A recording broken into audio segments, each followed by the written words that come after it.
All right. Stu Stu stepped on my intro. I mean, he does this every morning too. Before we even get started, I'm just gonna play the clip. I'm just playing the clip. All right, let it roll. Oh, yeah! Woo! Woo! Baby!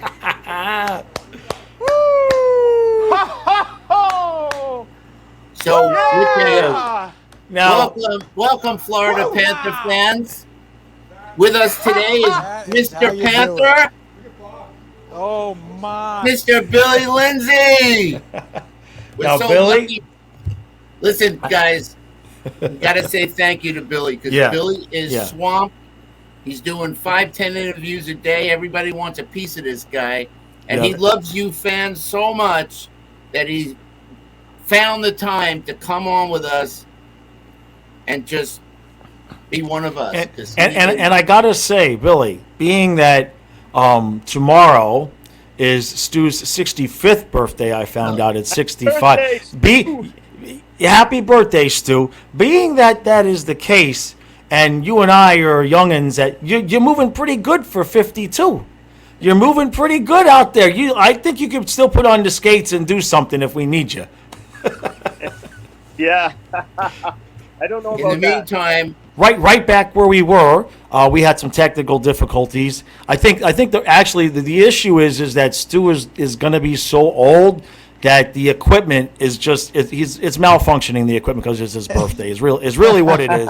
He wanted to have a good video out for his birthday, and so there must be tech issues. It's just a giant must.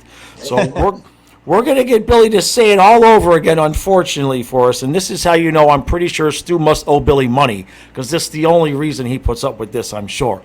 So, Billy, we'll try this again. How do you see this series shaping up? For the big part here, you're going to have to be able, for the Panthers, you look at them, one of the best forechecking teams in the NHL in these playoffs. A lot of their goals have come via the forecheck. And Vegas Panthers are second best as far as forecheck chances. Vegas is second best in preventing goals from the forecheck. Vegas has got a really big defensive group. You're going to have to find a way into the middle of the ice. Are you able to get into the middle of the ice, get second opportunities against a goaltender like Adin Hill, make life difficult for him? Then it comes down to goaltending. Adin Hill on the other side, some inexperience. How does he hold up? Sergei Bobrovsky, does he continue to stay dialed in? It looks like the Panthers have an edge in net. We'll see, but that looks like the favorable spot for the Panthers. Right, Then right. You're also you have to pay attention to the superstars. Jack Eichel on the other side has a really explosiveness to him. Matthew Tkachuk. And four lines deep on the other side. Vegas continues to roll four lines. They're going to come at you. Their top players are going to play 17, 18 minutes. Keegan Colasar, Will Carrier, their fourth line. Those type of players are going to be on the ice for 11 or 12 minutes. They're going to balance out their ice time. You have to be able on your side from that fourth line, from players like Lomberg, Stahl, Colin White, those type of players. You're going to have to get 10, 11 quality minutes out of them. Yep. To keep it up there. You can't go into a series against a big team like Vegas and play Barkov 22, 23 minutes a night. Same thing with Tkachuk. So you have to make sure that, to me, in this series, that you're getting contributions from everyone up and down your lineup, because on the other side, Vegas has that kind of capability. Right. So now I know Stu has questions, but I just have one thing here, and we're just going to put all the pressure on you. Make the fan base, because there's a lot of people, I can't seem to settle them down. They don't want to listen to me for some reason, but maybe they'll listen to you. So talk them into the fact that we've had this long layoff is not going to kill us. Well, so Game 7, when we beat Pittsburgh in Game 7, and 2 days later we're dropping the puck in Game 1, and if I ever could go back into an experience and want one series that I wanted some rest for, to wrap my head around, it would be the Stanley Cup Final. You're inundated with media, family, friends. It's just craziness, just kind of swirling, and we just could never kind of gain your footing. So even though it's a long layoff, you get a chance to get everything done, put out of the way, and you're fresh. What you have to put your body through at this time of the year is hard. It takes a heavy toll.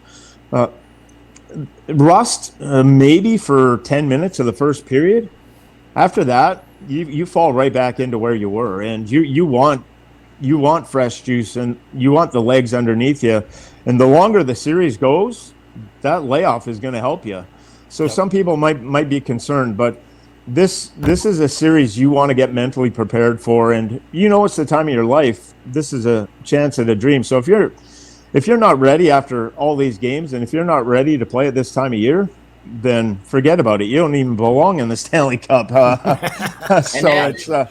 So forget about the rest. It's welcomed. Paul Maurice and the coaching staff, they're going to figure out ways to get around it. But once that puck drops, everything comes back, and you're going to like to feel that juice, that fresh juice in your body, Right. kind of flowing through your veins.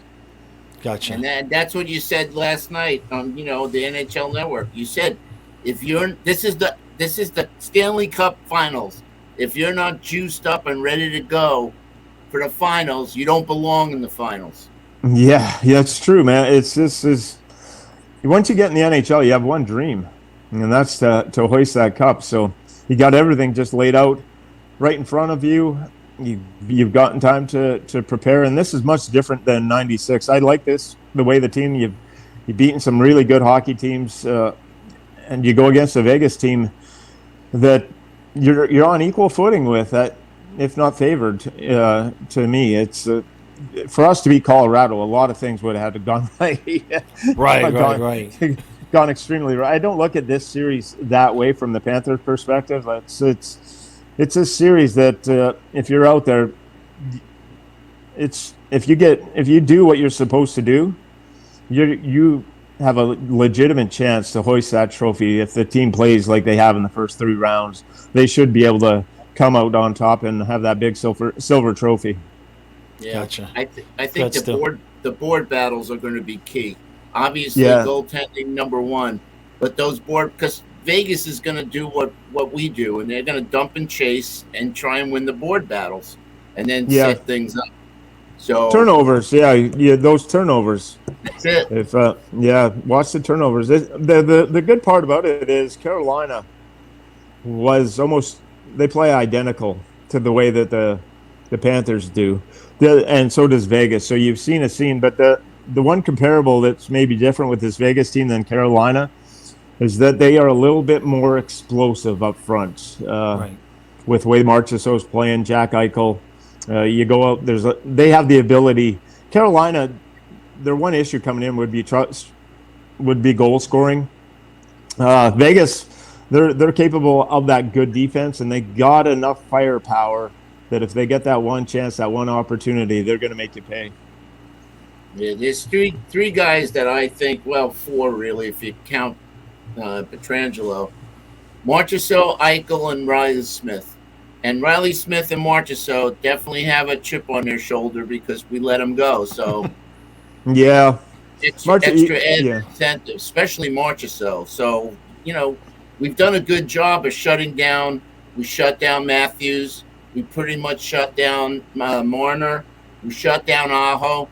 So why not shut down those guys? I'm sure Maurice. I'm sure they've been looking at a lot of tape. Yeah, that's where it comes in. If you look at so those guys you mentioned are good, but you also look at players like Chandler Stevenson is really good. William Karlsson is really good. Brett Howden, a guy that's kind of mix and match in their second, third line. Good hockey player. Amadio, good, strong. With Carrier, Kolasar. So you mentioned all those players, but it's consistent throughout their line, just like the Panthers. They're 4 lines deep, and you saw in that game. You saw Game 6 against Dallas. That 4th line obliterated the Stars in that opening period. So they have that star power on the other side, but they've also got guys that if you don't watch out, they're going to get contributions from other players if you're not aware. Yeah. The other thing is, in your experience, because I was listening to what Maurice was talking about when they were asking him about playing in the on the road, and he was explaining how, look, we just played at Boston, at Toronto, at Carolina, and that certainly gives gives the Panthers an idea into how to handle things on the road in Vegas. As a player, that's where the point of the question is coming from. What, not what changes, but what's the mentality when you go into a place like Vegas is going to have the whole pregame show and all of that, and what are you doing to keep yourself focused versus the difference of being at home? Yeah, it's good. You've looked, the road teams have had a lot of success in these playoffs, and once you get, it's the first 10 minutes of the game. Once you and this Panther team has done a really good job of handling the surges, the real big pushes from the other team. If you go back and you look at that Carolina series, you look at game number 2 where they came out in the first 10 minutes.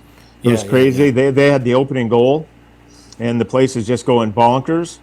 But the Panthers got through it, and then they started to gain their footing as the game goes on, and you can see the Panthers, they get better. It's they just on the road. That first period, coaches will always tell you, let's the main focus. Let's get out of here tied or even a goal ahead. That's kind of, and there we'll take it from there. Even being a goal down with this Panther team doesn't seem to be an issue. Right. Just that you're okay on the road and you feel comfortable, but it's once the game settles in, the crowd becomes less and less of a factor. Right. The crowd is the huge part, and crowd is that initial push, and and that's where the Panthers have been good. If it gets 1-0, and all of a sudden if it goes 2 and then 3 or something, where they get a couple of quick goals, that's where the place just goes bonkers. And you have a tough time coming back from that. 95% of the last 3 rounds or 2.5 rounds for the Panthers has been played within 1 goal. If you can keep the same in the Vegas series, if you're around that 1 goal tied or 1 goal down, you're always comfortable. Now, if you go down a couple of goals on the road or get into a situation you're not familiar with, that's when it becomes more of an issue. Right. That's why I think Bob needs that. I always talk about the first 5 minutes with Bob. No 5-0. He's got to face some shots, make the saves, and get in that groove that he's been in, because Bob's going to be key. Yeah, all the goaltenders are going to be key. Bob seems better sometimes. It's like a player. When you play more, you sometimes play better. It's like a goaltender. When they're more active, seeing more shots, they get more of that focus, feel more involved in the game. That seems to be the case with Bobrovsky when he's getting all the shots, and you can see the laser focus. You talked about being in a zone as an athlete, and Bobrovsky's in that zone. And when you're in the zone, I've been there, not as often as I'd like, but I've been into that zone. It's crazy when you're actually there. The game is moving so fast and at such a crazy pace, but in your mind, it's going slow. You're processing everything at such high rapid speed that you're just when you get the puck, even though it's happening fast, you feel like you got all the time in the world. Or as a goaltender, you're seeing through bodies. The puck looks like a beach ball coming at you. You're reading reactions are right. So that's everything. In all the chaos, everything slows down in your mind, and that's where Bobrovsky seems to be at now. Is that even though everything is just moving, just lightning speed around him, it's just calm and cool, and it seems that he seems to just be locked in on almost everything. Yeah, and that's one of the bigger points there is that, with Adin Hill, it's a little, he's been playing well, definitely can't take anything away from him, but he's not been under this kind of pressure before. Not that Bob hasn't been in the finals yet either.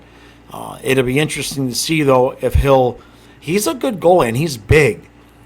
And I watched him make a handful of saves against Dallas that definitely those were shots that the Panthers might have would have maybe you think maybe we're going to put him in, maybe we're not. But the one thing I saw, and how do you think the Panthers are going to do a job of doing this? One thing I saw is that Vegas was on occasion allowing guys in front of the net to screen Hill, and that's when the puck was getting through. You think we're going to be able to have success doing that? You have to make life miserable for a goaltender at this time of year.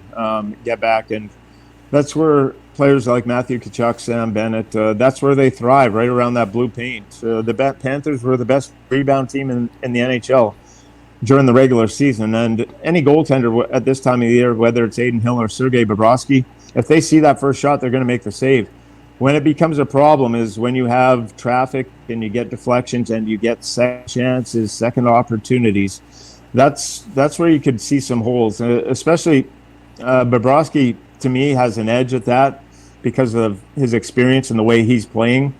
If it does get into the second chances and hard saves, he has a higher ceiling than Adin Hill does. So if you are able to get into the deflections, make life miserable, then you could start to see some chinks in the armor from Adin Hill. Gotcha. See, that I think that's going to be a big part of Vegas' strategy, because they know that Bob's been unstoppable. I have a feeling they're going to clog the paint, and they're going to. And our defensemen have done a great job of boxing. Even Aaron Ekblad has been doing a great job boxing guys out. Not turning the wrong way, just being on their man and letting Bob make those saves. So anyway, it comes down. They got to come down to it. Yeah. So we know that home ice advantage is important with line changes, and obviously you got two good coaches that are going to be playing chess. How important do you feel that gamemanship of coaching and matching lines is going to be? Yeah, that's it gets interesting from this series because it's balanced out on the other side. Who you put Barkov? Do you want him against the Eichel line? In Vegas, if you heard Bruce Cassidy in his speech before Game 6 talking to the Vegas team, he was going into that game, we're not caring about matchups tonight. He said, we just got to meet whoever you're lined up against, you're going to have to beat the guy next to you. So Vegas, William Karlsson, they like to deploy against the other team's top lines, but Vegas has a mentality that they do trust if it's that fourth line that they're out there against Barkov or something. They don't care. It's they'll live with that. This is the one series out of all of them that those actual chess matches and head-to-head line matchups might be the most irrelevant that they've been throughout the course of this. Whoever you get out there against, I think both teams feel comfortable with their lineup and whatever the matchup is. That it's not imperative that we have Barkov against Eichel if it ends up being the Tkachuk line or the Lundell line that will get through it. So this matchups will be a part of it, but not as big as that you've seen in the first three series. Yeah, well, that's where I was going with that, because I think the Lundell line would be best suited for the Eichel line, because you got Luosterainen, penalty killer, Lundell, penalty killer, Reinhart, penalty killer. Defensively, that's a strong line. Right. Yeah. All those guys, they're good. It's all they'll be fine. Whoever they're playing against, just go out and as you say, whoever you're lined up, it just becomes a mono match. You just have to be better than that line you're matched up against. Yep. Billy, I know you're busy, so we're going to let you go here. I got one last question for you. It's not waffles or pancakes, because I know that answer is going to be French toast. But we're looking ahead. We're gonna just look ahead, win or lose. But let's just say we win. If you had to cast your vote right now for the Conn Smythe, would it be Chucky or Bob? Yeah, so that depends on the Stanley Cup Finals. It's that close. Yeah. Yeah, so it's if you picked one right at this moment, you wouldn't go wrong with either one of them. Right. Because Bobrovsky might get the edge because he's had to be like Kachuk and has been heroic, but there have been games that 4 overtime game. He might be the first to tell you that he only had 2 shots from the outside in 7 periods of hockey. Right, right. And they shut him down the whole game. He did absolutely Yeah. nothing, but he had the puck on Right. his stick in the right situation. So it wasn't like he dominated that game. And there's been stretches where Kachuk hasn't yet said, wow, he's just having an unbelievable game. But He didn't score in the Toronto series. yeah, when it comes up clutch at the right time, the big goals at the big times have been so critical. So it's a narrow, razor thin margin between those two guys, and Right. how it has to see how if you do hoist the trophy, you'll have to see how the difference will be in the Stanley Cup final and who has the bigger impact here in the Stanley Cup final. Gotcha. Gotcha. All right, Billy. Much appreciation for joining us today. All right, and this is going to be out tomorrow. So happy birthday to Stu today, because we did this yesterday, and tomorrow is today. Got that? I know that might be a little bit much for Stu, because 65. It starts to go on you. It's starting to. So It is what it is. All right, everybody, really appreciate. Make sure you hit that like button, hit the subscribe button, and thanks again, Billy. And Billy, you're the best, bro. yeah, Thanks, guys. Yeah. Let's do it.